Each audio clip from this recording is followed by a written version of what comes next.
علم النفس الإيجابي هو علم الاقتدار الإنساني، علم المشاعر الإيجابية اللي أنا ممكن تخليني أعمل كل حاجة في الدنيا، إحساس السعادة، إحساس الامتنان، الأحاسيس الجميلة اللي تخلي الواحد فعلا سعيد في حياته. اللي أسس العلم ده قال إن اللي عملوا علم النفس قبل كده كانوا بيتكلموا أطباء، فبيتكلموا عن المشاكل اللي بتقابل الناس والتحديات، فطبيعي إن هم يدوروا على السلبيات يعالجوها إزاي. لكن احنا بنتكلم علم الاقتدار الانساني. يعني انت عندك حته ارض، كل دماغك احنا مش عايزين الناس ترمي فيها كذا، لا هترمي فيها كراكيب هتجيب فيران، لا هترمي كذا، لا حضرتك دي ارض تقدر تزرعها وتستثمرها. انت لو جنينه، لا اكيد ان انت النهارده مش هتدور بقى هتعالج السلبيات اللي فيها ازاي. لو حد رمى حاجه مش هتبان اصلا من وسط الورود والحاجات الخضره الجميله اللي فيها. الفنيات اللي هنستخدمها من علم النفس الايجابي، اول حاجه عندنا العلاج بالتفاؤل، لانه بيساعدك على ان انت تتحرر من الاحباط ومواجهه العوائق النفسيه. عندنا هنتكلم عن العلاج بغرس الامل، لان انت صعب ان انت تسعى لحاجه انت حاسس ان انت صعب توصل لها. عندنا العلاج بتنمية فعالية الذات، ان انت النهاردة بتنمي ثقتك بنفسك، بتحس ان انا فعلا قدرت على ده، انا فعلا اقدر استمر، انا فعلا اقدر احقق الحاجة دي. فده كمان بيساعدك على ان انت تخلق الدافعية الداخلية. عندنا العلاج بالامتنان، الامتنان ده احساس جميل جدا، ولو نلاحظ ان ربنا سبحانه وتعالى يعني بيدلنا على ان احنا نشكره، وان شكرتم لازيدنكم. لما بنصحى الصبح بنشكر ربنا ان احنا صحينا، لما حتى بتيجي تركب حاجه مهما كانت الاتوبيس المتعب بيضايقنا، اما بتركبه سبحان من سخر لنا هذا، انت بتركبه بتروح من مكان لمكان. فاحساس الشكر، احساس الامتنان، ده بيديك طاقه ايجابيه حلوه جدا، بيديك احساس بالرضا، بيزيح الكآبه، بيخليك تحس بقيمه الحاجه اللي عندك وفعلا تحافظ عليها. يبقى احنا عندنا 4 مكاسب نفسيه اللي هم فعاليه الذات والامتنان والامل والتفاؤل. طيب انت قلت لنا ميزه الكورس بتاعك ان انت هتدينا خطوات نشتغل الحاجه دي ازاي بالظبط. طيب تعالوا ان احنا اول حاجه نتكلم عن فاعليه الذات. فعالية الذات ممكن انميها من خلال ان انت تحقق شيء ما او تنجز سلوك معين، هيخليك يبقى عندك ثقة ان انت فعلا تقدر تتغلب على التحديات، وكل ما تتغلب على التحديات هيبقى كده عندك ادمان ان انت تنجز اكتر وعايز تحقق حاجات اكتر، وتبدأ ان انت حس كفاءتك زادت في حياتك كلها، وتفتكر نجاحاتك دي والمشاعر الايجابيه اللي حسيت بيها لو ما تمر بموقف صعب، لا انا زي ما قدرت على الحاجه دي هقدر على حاجات تانية. طيب ده بيأثر على الحاله النفسيه طبعا. يعني هم عملوا تجربه كده، حطوا ناس في يعني حاجه تجربه وخلوهم ينجحوا، وشافوا ده تاثيرهم عليهم، لا لقوا ان هم بقوا عندهم حالات مزاجيه ايجابيه كويسه جدا، وكمان دافع ليهم ان هم يستمروا. في قصه كده ان كان في ولد مش شاطر قوي، فالمدرس بتاعه كان عايز يساعده، فاداله الاسئله وقال له احفظ الاجابات وجاوبني في الفصل. الولد شويه بشويه لا بدا يذاكر، بدا فعلا يتفوق وبقى حد متميز جدا. الناس اللي عندها اضطراب ما بعد الصدمه بيبداوا معاهم يقولوا لهم انتوا فاكرين نجاحاتكم السابقه، انتوا النهارده قادرين تنجحوا، بيبداوا ان هم يعني يزودوا احساسهم بان انتوا فعلا تقدروا تعملوا انجازات حاليا وفي المستقبل زي ما كنتوا بتعملوا زمان. طيب انا هطبق ده في حاله السمنه ازاي، او ازاي فعاليه الذات هتزيد عندي لما اجرب موضوع ان انا اعمل دايت او احافظ على نظام غذائي. خلينا نتفق ان مفيش حاجه اهم من الصحه ان انت تسعى لها، يعني اختيار موفق فعلا ان انت تختار موضوع الصحه، بالاضافه ان انت الحاجات اللي انت عايز تعملها عندك تحديات كتيره جدا. لو انت في الشغل ممكن المنظومه اللي انت فيها كلها فوق طاقتك، ولادك يعني ربنا يهديهم، لكن موضوع الاكل ده على قدك، محدش هيجبرك ان انت تاكل حاجه انت مش مقتنع بيها، انت اللي تقدر. خلاص انا قررت فعلا هعمل الحاجه دي. فموضوع اختيارك للنظام الغذائي، ان انت فعلا تقدر تلتزم بالنظام الغذائي، ان انت تقول لا انا مش هاكل الحاجه دي لانها بتضرني، دي حاجه فعلا بتخليك تحس ان انت عندك اراده، وبتزود ثقتك بنفسك، وتخليك بعد كده تتحرر من كل المشاعر السلبيه عموما. يعني لو ده فعلا حصل معايا، ان انا كنت بمر بموقف في الشغل وحاسه ان انا مخنوقه ومتضايقه، وكنت ساعتها زدت قوي في الوزن، فبدات ان انا وانا طالعه السلم بتشبط في الدرابزين، فقلت ايه ده، النهارده بتكلم عن علم النفس الايجابي والتفاؤل وحياه ذات معنى وانا مش عارفه اتشطر على نفسي. فبدات اطبق التفاؤل المكتسب، لان انا فعلا كنت حاسه خايفه من اليويو دايت، وكنت زايده جدا في الوزن. فاتشجعت وفعلا الحمد لله ربنا وفقني، خسيت 40 كيلو. رحله النزول دي خلتني انسى خالص المشكله اللي انا كنت فيها، واحس لا يمكن انا ما كنتش مثلا قادره اتغلب على مشكله في الشغل او تحديات او هي منظومه على بعضها انا مش قادره احدد فيها حاجه، لكن انا قدرت اغير في نفسي. ففعلا احساس ان انت نجحت ده بيفرق معاك جدا كمشاعر ايجابيه وكثقه في نفسك، وبتخليك فعلا تقدر ان انت تعمل حاجات كتير. طيب عندنا نقطه تانية مهمه جدا جدا جدا، وهي سجل الانجازات اللي احنا بنطلبه من المرضى.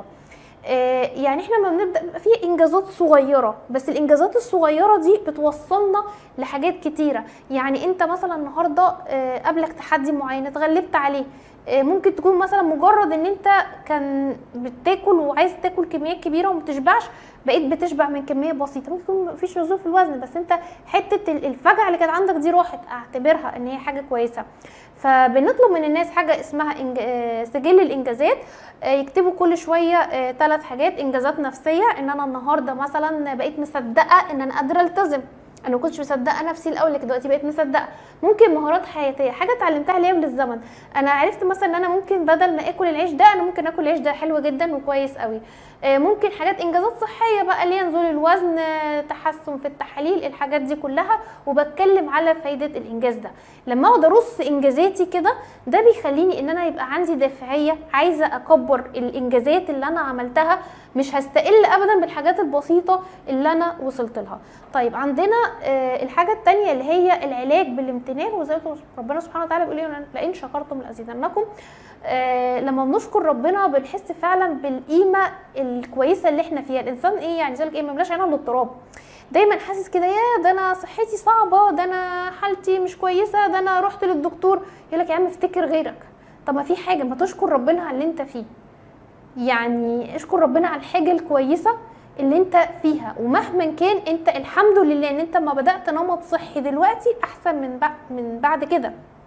يعني كان في واحده معانا عملت تحليل اللي هو السكر التراكمي، كان بينها وبين يعني ايه بري دايابيتك، بينها وبين السكر حاجه بسيطه، وكان ايه يعني خلاص بدات ان هي تلحق نفسها تنظم النشويات ومش عارفه ايه.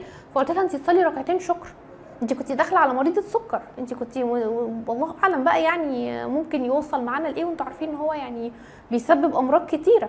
فاحساس ان هي ده الحمد لله ربنا يعني كرمنا وربنا لحقنا. احساس ان انت خلي بالك ان القائمه ما تطولش. يعني البنت اللي هي الصغيره دي اللي لسه شويه سمنه بتتكلم في ان ممكن يكون مثلا عندها تكيس موبايل، بعد كده الموضوع بيوصل لايه؟ لا بيوصل بقى ان بعد كده المفاصل بقى كده تخش في حاله بقى ميتابوليك سندروم، وتبدا ان تاثر على القلب، ويبدا يجي السكر، بيجي امراض كتيره. فالحمد لله ان انا بدات دلوقتي. احساسك انك عندك حاجه تخاف عليها ده بيخليك ان انت حريص ان انت تحافظ عليها، بالاضافه لمشاعر الامتنان. يا الحمد لله، يعني تخيل انت ما بتصحى من النوم تشكر ربنا ان انت احيانا بعد ما امتنا، وربنا يقول ان شكرتم لازيدنكم، ولما بتفكر في حاجه وتركز عليها بتزيد. عشان كده جميل جدا اننا طول رحله الدايت نركز على كل حاجه جميله وسجلناها في سجل الانجازات، ونشكر ربنا على توفيقه لينا. طيب في حته بقى غرس الامل. هل معقول ان انا النهارده لو قلت لك في وظيفه بس اقصى حاجه عايزين سن معين وانت اكبر من السن ده، هتسعى ان انت حتى تقرا ايه شروطها؟ صعب. اكيد مش هتحاول على حاجه يعني توصل لحاجه انت عارف ان انت مش هتوصل لها، وبالتالي هتبقى ايه؟ يائس ومحبط ومستسلم. طيب انا النهارده لما ابقى متخيله انا يعني كده كده وزني مش هيقل عن حاجه معينه، هل هحاول؟ اكيد لا. طيب ازاي بقى ان انا احاول اكتسب الامل؟ اول حاجه ان انا اتعلم ان انا اتكلم حديث ايجابي بيدور حوالين النجاحات، افكر في الاهداف كتحديات، واستدعي النجاحات السابقه. لو تفتكروا في عائله ازاي كله مرتبط ببعضه، واشوف قصص نجاح السابقين وازاي حققوا كده. ومش شرط يعني تكون قصص نجاح، يعني انا كان في واحده صاحبتي ما شاء الله عليها كان حاجه كده، يعني هي كان شكلها يعني كتير قوي، ففعلا بفكر هي دي ممكن في يوم من الايام تخس، فربنا يعافيها، يعني جالها قرحه في المعده بقت كده، سبحان الله، اللي كانت حاجه كبيره.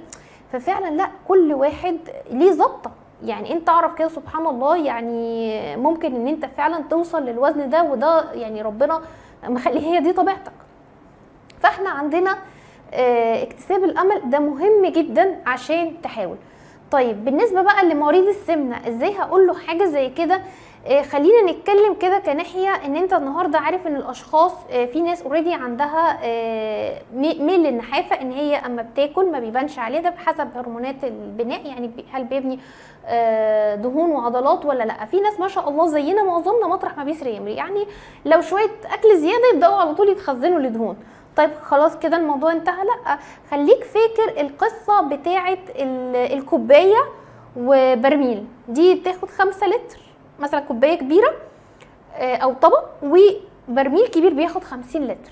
لو ده اتملى وده اتملى ده يبقى 5 وده 50، لكن انا النهارده لو حطيت شويه صغيرين ده هياخد 5 وده حطيت فيه 5 بس، فالبرميل اللي بياخد 50 ده مش هياخد الا 5. فنفس النظام، انت النهارده لو حافظت ان انت تاخد الطاقه بتاعتك بس، مش هيبقى فيه سعرات زياده ان هي تتخزن. فانت النهارده ممكن جدا ان انت تلتزم بنظام وتحافظ على السعرات بتاعتك اللي اصلا انت مش محتاج اكتر منها، وبعد كده لما تبدا ان انت تتعلم وتتثقف هتعرف ان دي حاجه يعني هو انا ليه كنت بزود عن السعرات اللي انا محتاجها، يعني ما هي الدنيا مظبطه. فخلاص، فانت هتاخد احتياجك، هتنزل شويه بشويه للحاجه المثاليه بالنسبه لك، وبعد كده هتبدأ تثبت على الوضع اللي فعلا هيكون طبيعي جدا بالنسبة لك. طيب بما اننا بقى بنتكلم عن الإيحاء والكلام ده كله، في موضوع مهم قوي عايزين نتعرف عليه، وهو موضوع التنويم بالإيحاء. وطبعا ناس كتير اتكلمت عن أهميته ودوره في عملية نزول الوزن. هو فكرته ايه؟ هو فكرته ان انت النهارده بتوصل لحالة ذهنية، الحالة ألفا هي حالة الاسترخاء اللي قبل ما بتنام بشوية، عن طريق طبعا ممارس يعني محترف، وبيبدأ ان هو يوصلك للحالة دي ويبدأ يخليك تتخيل قصة طبعا عقل الواعي بيميز بين الحقيقة والخيال، بيتخيل في عقلك، بيتخيل ان الكلام ده فعلا حصل وتعيش النجاحات دي. طب ما تقول لنا مثال، يعني مثلا حضرتك عندك فوبيا من الوقوف قدام الجمهور، فانا عملت لك جلسه تنويم بالايحاء وبدات ان انت تتخيل نفسك واقف قدام جماهير وبتتكلم بمنتهى التالق، فخلاص فبدا نفس فكره فعاليه الذات، بس انت في الخيال عشت القصه دي كأن انت عشتها بجد. لما تيجي تقف قدام الناس تتكلم بمنتهى الثقه، هي اول مره يعني اقف قدام الناس وتتكلم بمنتهى الثقه. طيب الموضوع ده بيفيد في السمنه؟ بيستخدموه بقى عشان تبدا ان انت تغير القناعات معينه عندك، تلاقي نفسك متعود على عادات معينه، نظام غذائي خلاص الشخص بيحس ان هو ده المعتاد بتاعه. انت النهارده كاخصائي تغذيه حضرتك مش ممارس تنويم بالايحاء، ممكن تستعين بالموضوع ده ازاي؟ وهبقى ابعت لكم لينك كده جلسه لحد يعني كويس عن تكميم المعده. هو بيدخل عشان يعني طبعا انا مهما حكيت انت مش هتفهم هي الجلسه دي بيتقال فيها ايه بالظبط. هو بيحاول يوصل الشخص لحاله استرخاء، وبقى له بقى انت دخلت وعملت عمليه تكميم المعده ومش عارفه ايه، ففعلا الشخص بيبدا ان هو يتخيل ان الكلام ده حقيقي. وطبعا بيبقى حاجات يعني كتيره، بتبقى حاجات ايجابيه هو بيعيشها في الخيال، فبعد كده بيقدر ان هو يمارسها في الواقع. فانت بالنسبه لك يا اما ان انت تقول له لا حضرتك روح لممارس تنويم بالايحاء، ويبقى فيه جلسات فرديه او جلسات جماعيه عشان تقلل الكوست، او بعض التسجيلات. ده بالنسبه للتنويم بالايحاء، وبيجيب فعلا نتائج مع بعض الناس. بس خلي بالك ان ده موضوع شائك، يعني في ناس اصلا متخيله التنويم بالايحاء يعني اللي هو التنويم المغناطيسي. هو كان زمان حته مغناطيس دي عشان كانوا بيجيبوا مغناطيس ومتخيلين المغناطيس ده هو اللي بيشد الحاجات الوحشه، فقال لا المغناطيس مالوش علاقه. يقول لك اصل هو هينام وانا مش عارف انت هتعمل فيا ايه، والفيلم بتاع زبيده ثروت اللي مش عارفه مين نايمها، والافلام دي كلها، وان انا هبقى مسلوب الاراده وانت هتعمل معايا حاجات غصب عني، وانا مش قادره ان انا افتكر حاجه والكلام ده كله. لا، هو الكلام ده ما فيهوش اي وجه من الصحه. لما بدي لنفسي التوكيدات الايجابيه واتخيل نفسي بالشكل اللي انا فعلا عايزه اوصله، ده بيساعدني جدا ان انا اصدق نفسي واصدق ده واقدر فعلا ان انا احققه. طب خلينا نتنقل لحاجه تانية، وهي الكبسولات الدوائيه وبديل ليها كبسولات التفاؤل اللي هنتكلم عنها. الكبسولات الدوائية الناس بتبقى عايزاها ومحتاجاها، ويبقى ليها نوع من الإيحاء حتى لو هي ما فيهاش مادة فعالة. احنا النهارده لما نيجي نختبر دواء بنجرب كده مع ناس علاج وهمي ان هو اوريدي نفس الكبسولات بس ما فيهاش مادة فعالة، وبنشوف بيأثر معاهم ولا لا، وفي ناس كتير فعلا بيجيب معاها نتيجة. فانت النهارده فعلا محتاج كبسولة تخليك حد تاني، تخليك حد يعني فعلا حرقه كويس، عشان انت شايف ان حرقك ضعيف وشايف ان انت طفس، فانت عايز كبسولة تخليك ما تاكلش، وعايز كبسولة تخليك مهما تاكل ما تتخنش، فانت عايز حد تاني. فاحنا بنستبدلها بكبسولة التفاؤل. يعني الكبسولات دي ممكن يكون ليها زي ما اقولك تأثير نفسي، لكن انا مش حابة ان انت تعتمد عليها، حتى لو ليها برضو مود اوف اكشن وبتأثر شوية، بتعلي الحرق شوية، لكن هي بتحسسك ان انت اعتمدت عليها. من غيرها مش هتقدر يعني تنجز حاجة. واحنا اتفقنا ان احنا المنطق اللي بنتكلم فيه هو فعالية الذات والانجاز. يبقى فين فعالية الذات لما انت النهاردة كبسولة هي اللي خلتك تنجح؟ طب هتعمل ايه مع مديرك في الشغل؟ يعني احنا بنخليك تعيش تجربة بحلوها بمرها بتحدياتها بس بنجاح. احنا عارفين اداره كويس وعارفين ندير الموقف، عندنا ابداع نقدر نمشي المراكب على البلاط، عندنا علم نقدر نقول لك طب بدل ده بده، عارفين ايه اللي بيعمل تاثير كويس وايه اللي بيعمل تاثير سلبي، فبشكل مدروس قدرت تنجح. فليه بقى تنسب نجاحك لكبسوله؟ انت عايز تحس بالانجاز، عايز تحس ان انا قدرت، على فكره انا وصلت كده لان انا انسان قوي الاراده. فانا بفضل كبسولة التفاؤل اللي هي احنا بقى بنشتغل عليها، اللي هو التفاؤل المكتسب. تعالوا نتكلم عن اهمية التفاؤل وهو ليه حاجة مهمة قوي لينا، وبنقول ان هو فعلا نقطة تغير في حياتنا. التفاؤل والتشاؤم ده عبارة عن توقع مستقبلي لنتيجة المجهودات اللي احنا بنعملها، وبالتالي لو التوقع ده سلبي او متشائم اكيد مش هكون متحمسه للمحاوله. انا ايه اللي هيخليني ان انا افكر ان انا يعني احاول محاوله ما ينومني فيها الا الناس تقولي يعني انت هزقتي نفسك، اما انت مش قد الحاجه ما عملتيهاش ليه. ده بنسميه يعني ضعيف العزيمه او معدوم الاراده، بيبان ان هو مش عايز او ما عندوش رغبه او ان هو ما عزمش ان هو يعمل الحاجه دي. ممكن يقوله طب ما تقوم تعمل الحاجه دي، يقول لك اصلا مكسل، لكن هو من جواه بيقول لا ما انا لو حاولت مش هنجح. طيب انت كده بتقولي كلام مرسل. هل انا النهارده اقدر ان انا اكتسب التفاؤل؟ لو فصصنا التفاؤل وشفنا ايه اللي بيخليني اكون متعشم في نفسي خير، وايه اللي بيخليني اقول لا جيم اوفر انا مش هقدر اكمل الموضوع ده. بدأ مارتن سيليجمان مؤسس علم النفس الايجابي انه يتكلم عن الحاجات اللي بتسبب التفاؤل، وهو تفسيري للموقف. تفسير الموقف ده ليه 3 ابعاد. ايه الابعاد دي؟ الديمومه والتعميم والشخصنه. دي حاجات بنسميها تشوهات معرفيه. يعني ايه شخصنه؟ يعني انا بقول النهارده المشكله دي حصلت بسبب غلطه فيا، انا السبب ان المشكله دي حصلت. طيب الديمومه، المشكله دي هتفضل مستمره على طول. القاعده ان احنا نفضل الحاجه المش كويسه دي، اي حاجه تانية كويسه دي استثناء كده بلاش نركز معاه. التعميم اللي هو يا كله يا بلاش، لو انا عملت الحاجه دي كله هيبوظ. طيب تعالوا كده نشوف مثال وفي موضوع الدايت. ان انا النهارده عامله حميه غذائيه وملتزمه بقالي كذا شهر، جيت ضعفت قدام قطعه جاتوه، تمام. الشخصنه اصلا انا ضعفت الاراده، انا ما بقدرش اقاوم، انا طفصه، طلعت في نفسي كل العبر. الديمومه، هو انا امتى كنت قدرت ان انا التزم بالدايت؟ ما انا ياما بوظت الرجيمات.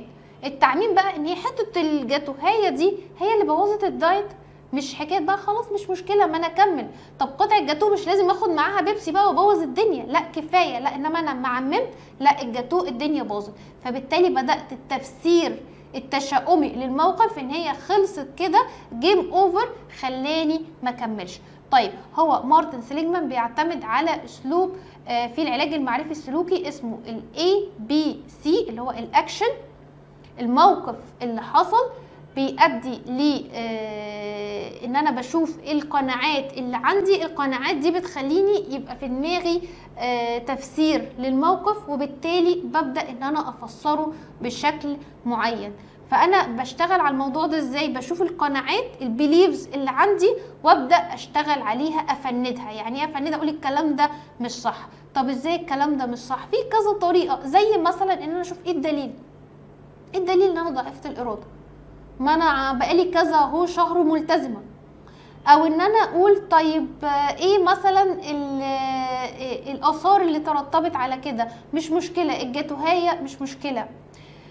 في حاجه تانية، ان لو انا هقول ايه الفايده، يعني احيانا مثلا الواحد بيتضايق من مثلا الحياه مش فير، او ان هو في مثلا ناس مثلا منه طيب بيضايقوه. طيب ماشي خلاص، طب ايه الفايده ان انا افتكر حاجه زي كده؟ انا خلاص انا بدات ان انا اشتغل على نفسي، وبدات ان انا احاول ما اخليش حد يتجاوز حدوده معايا، وبالتالي خلاص انا مش هسمح لحد ان هو يجي عليا. كون ان هو اصلا يعني هيجي عليا عشان انا طيب، هي حاجه تزعل، بس مفيش فايده ان انا ولا استفاده من ان انا ازعل من حاجه زي كده. في حاجه تانية، البدائل. يعني انا النهارده مثلا ما قدرتش اكمل الدايت، بس هل انا ما قدرتش اكمل الدايت عشان انا فاشله؟ طب ما يمكن عشان كنت تعبانه، عشان في حاجه تانية. فانا بشتغل على الفكره دي وافندها. طبعا ورشه التفاؤل وازاي بنخلي الناس تكتسب التفاؤل ان شاء الله هنشتغلها معاكم بشكل عملي يساعدكم فعلا ان انتوا تواجهوا التحديات، لان احنا اصلا واخدين موضوع عام وبنطبقه على موضوع الاكل. فهتلاقي الناس بقى دخلت معاك زي ما قلت لك، الناس دخلت معانا اصلا دخلتنا على مدرسه تحليل نفسي، بدات تخش في موضوعات تانية. فاحنا ان شاء الله موضوع ورشه التفاؤل وازاي ان انت تساعد الناس ان هي تغير معتقداتها، ده هنتكلم فيه بشكل مفصل. هنتكلم عن محاور العلاج المعرفي السلوكي. احنا عندنا 5 حاجات. اول حاجه الوعي الذاتي والمراقبه الذاتيه، إدارة الانفعالات، إدارة الأفكار، الدافعية، مهارات اجتماعية. الوعي الذاتي طبعا، وإن أنا أشخص الدنيا، والأسسمنت دي أي حد بيعملها. لو رحت لعجلاتي أول حاجة هيعملها إن هو يشوف الخرم فين ويبدأ يشوف المشكلة ويشتغل عليها. فطبعا إحنا في الأول نبدأ نشوف بقى وعي ذاتي كأفكار عنده، كعوائق نفسية، الحاجات دي كلها. وبقى الحاجة اللايف ستايل ابدا اشوفه. هنتكلم ان شاء الله واحنا بنتكلم عن ازاي ان انا اعمل له اسسمنت، بشوف ازاي اللايف ستايل وازاي ان انا اشوف هشتغل على ايه. طيب بعد كده عندنا في حاجه اداره انفعالات واداره افكار. احنا عندنا لما هندرس العلاج المعرفي السلوكي هنعرف ان انا عندي المعتقدات بتخليني تطلع لي شويه افكار، الافكار دي بتولد مشاعر، المشاعر بينتج عنه سلوك وممكن حاله جسمانيه. طيب يبقى انا خلاص اشتغل على الافكار. انت عايزه الانفعالات ليه؟ الانفعالات لان حضرتك لو عقلك مش فيك افكار ايه اللي هكلمك فيها؟ في فيديو هنزله لكم بيتكلم عن العقل العاطفي والعقل التحليلي المنطقي، وده مكانه هنا وده مكانه هنا، وده بيشتغل ساعه كذا وده بيشتغل ساعه كذا. لو انت اتعرضت لموقف انفعالي اللي هو فايت اور فلايت، لا خلاص عقلك مش فيك، انت مش عارف انت بتعمل ايه، انت اللي هو انا عقلي كان فين ساعتها. فانت النهارده لما بتبقى في حاله انفعال انا عايزاك ترجع لعقلك التحليلي المنطقي. يعني عندنا في مهارات التفوق الدراسي مثلا كنا بنقول ان الايه، الواحد اللي بيخش الامتحان بيبقى خايف ومتوتر. هي الورقه هتعمل لك ايه؟ انت خايف من النتيجه مش خايف من الامتحان. اعقل الامور كده، انت المفروض تعمل ايه دلوقتي؟ تجاوب. التوتر مش هيفيدك، فهو طبعا داخل وخايف ومش عارف هو ليه خايف اصلا، بس متوتر جدا. فعشان بقى ايه اقول لا غلب العقل التحليلي، بقول له ابدا ايه، عد بلغه ما تعرفهاش، بالعكس ابدا ان انت سطر الورقه. فانت لما بتغلب عقلك التحليلي خلاص ما عادش فيه انفعال، جه العقل التحليلي المنطقي نبدا نشتغل في الافكار. يبقى احنا عندنا حاجتين، اداره الانفعالات واداره الافكار. يعني لما حد مثلا انا النهارده لا حسيت ان انا نفسي قوي اكل، فهجمد على الاكل، اقول له طب اصبر شويه، طب خد لك لفه في المطبخ، روح مش عارفه فين، طب الهي نفسك بميه، لان خلاص هو مش موضوع تفكير، هو ما مش عارف، حصل بشكل ارادي كده، لقى نفسه انفعل في الحاجه دي. بعد كده الافكار بقى هنشتغل كتير جدا على المعتقدات بقى، وازاي ان انت تتقبل صوره جسمك وحاجات كتير. طيب الدافعيه، تعريف الدافعيه هي حاله توتر او استعداد داخلي يثير السلوك ذهنيا كان او حركيا ويسهم في توجيه الى غايه او هدف. الدافعيه ان انا من جوايا عايزه اعمل الحاجه دي، عندي حاجه ان انا اعمل الحاجه دي. يعني كلمه الدافعيه دي بقى هنتكلم بقى عن الايه، عن حاجه اسمها الدافع، حاجه بتزقك او حافز انا عايزه اوصل له. فحاجه كده هي اللي بتخليني استمر، هي اللي بتخلي الشخص انت كل يوم بتاكل، عندك دافعيه انك تاكل لانك عندك احتياج جسماني للحاجه دي. انت النهارده مثلا متقبل شخص معين وكل يوم بتروح تعمل حاجه لانك مثلا عندك احساس ان انت نفسك تعمل الحاجه دي ليه. فالدافعيه دي خلقها بنتكلم برضو عنه بطرق معينه، هي دي الدافعيه اللي انا بتكلم عليها. برضو زي ده محور ما تخرجش بعيد عنه. برضو المهارات الاجتماعيه حاجه مهمه جدا لينا. يعني احنا عندنا لما هنتكلم في موضوع الاداره، والاساس ان انا بقول لك تبقى عارف مهارات اداريه، سطر اقول لك كده: الملتفت لا يصل. حضرتك اصلا الناس ما وراش حاجه غيرك اساسا، فانت كل ما بتركزي معاهم لا خلاص بيبداوا بقى ايه يشتغلوكي وتنجحي. يقوموا يعني بصي اصل انت النهارده شوفي عملتي ايه، يعني مش عارفه ايه، فمش هنخلص. اصل لا الميه دي هتضرك، الميه هتضرك، هتاذيكي، هتجيب لك مش عارفه ايه، وهتجيب لك الميه هتضرك. طب اي حاجه هتبقى مضره، فلا ازاي ان انا النهارده ما اخليش الناس تاثر عليا نفسيا ولا سلوكيا، وفي نفس الوقت انا كائن اجتماعي، انا مش هعيش كده منعزله عن الناس، كائنه فضائيه. يا جماعه انا متضيقه على عيني، سيبوني في حالي. ودي اهم حاجه بنراعيها في النظام الغذائي اللي بنعمله. ان انت النهارده عندك مناسبه، عندك في عيد جاي، في اجازه، ازاي تظبط ده؟ راحه لماما، يعني راحه لماما دي اعتقد ان هي المفروض تعمل فيها رسائل دكتوراه وماجستير، وماما عزمت عليا بحاجه، هعمل ايه؟ طيب انا مش هزعلها، طب نفعيني، هي فرحانه. الكلام ده كله بنراعيه. يبقى احنا اتكلمنا عن وعي ذاتي ومراقبه ذاتيه، حته اداره انفعالات واداره افكار ودافعيه ومهارات اجتماعيه، هم دول اللي انا بشتغل عليه.